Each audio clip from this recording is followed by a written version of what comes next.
Drill Sergeant. Another nugget for a fiery trial. Jewels being collected by God. Weapons of our warfare.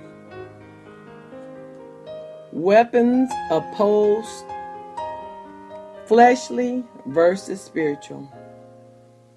Drill number 2. Bloodthirsty, daring, and committed men of war. Paul has been speaking here, and we're talking about the very fact that Paul said, we do not war according to the flesh. He tells us that Paul was aware of the weakness and futility of his own natural man.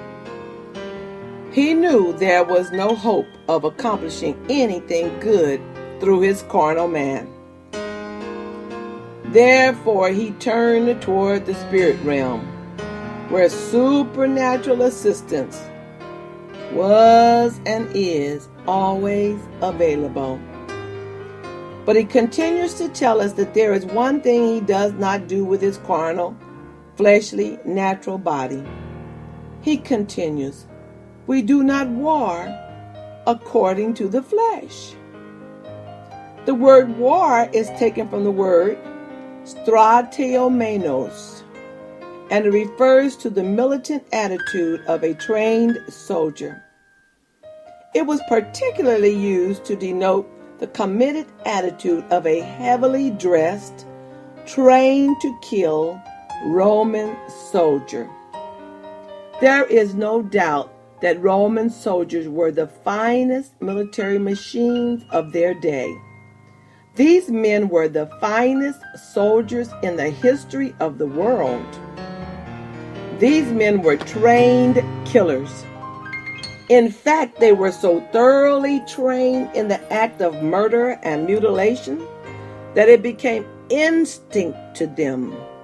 They were professionals in the weapons of war, and they knew how to use those weapons against adversaries very effectively.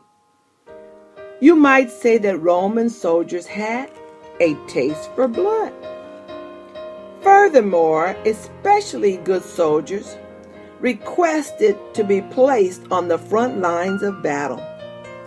Their insatiable desire to draw the blood of their adversary was so ingrained into their disposition that they were not content to wage war from behind where there was only minimal action taking place. An especially good soldier would request to be placed out on the front lines of battle so that he might see the enemy first and have the first opportunity to strike. Extremely brave soldiers frequently volunteered to go on dangerous missions that others did not want to undertake. The idea of penetrating an enemy camp and the notion of invading dangerous foreign soil was a thrilling prospect to these special types of soldiers. They were bloodthirsty, they were daring, and they were committed men of war. All of these graphic images are conveyed in the word war that Paul now uses in 2 Corinthians 10 and 3.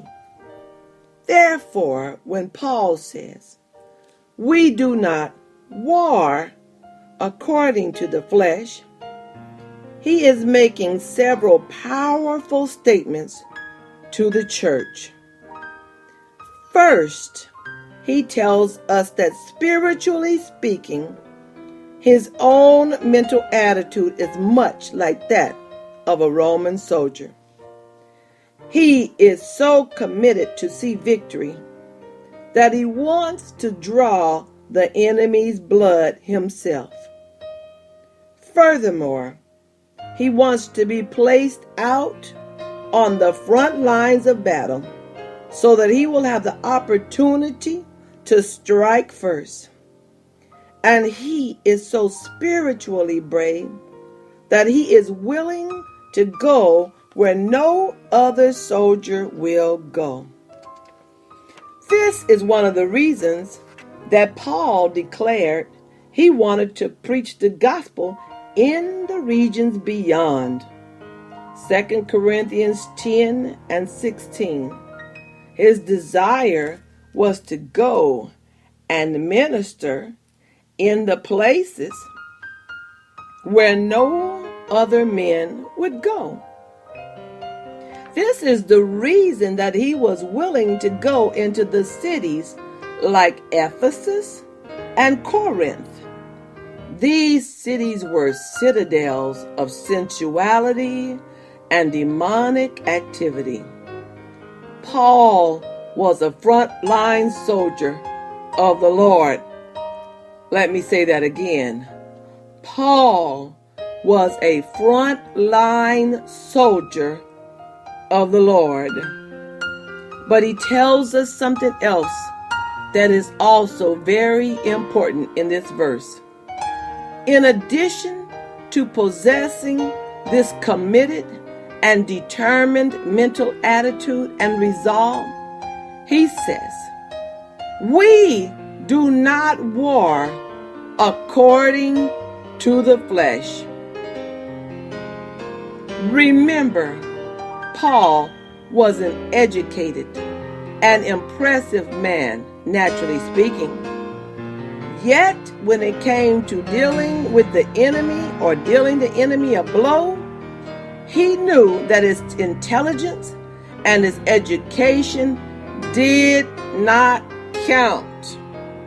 The flesh, regardless of how impressive it looked or how loud it roared, would be no match for a spiritual foe.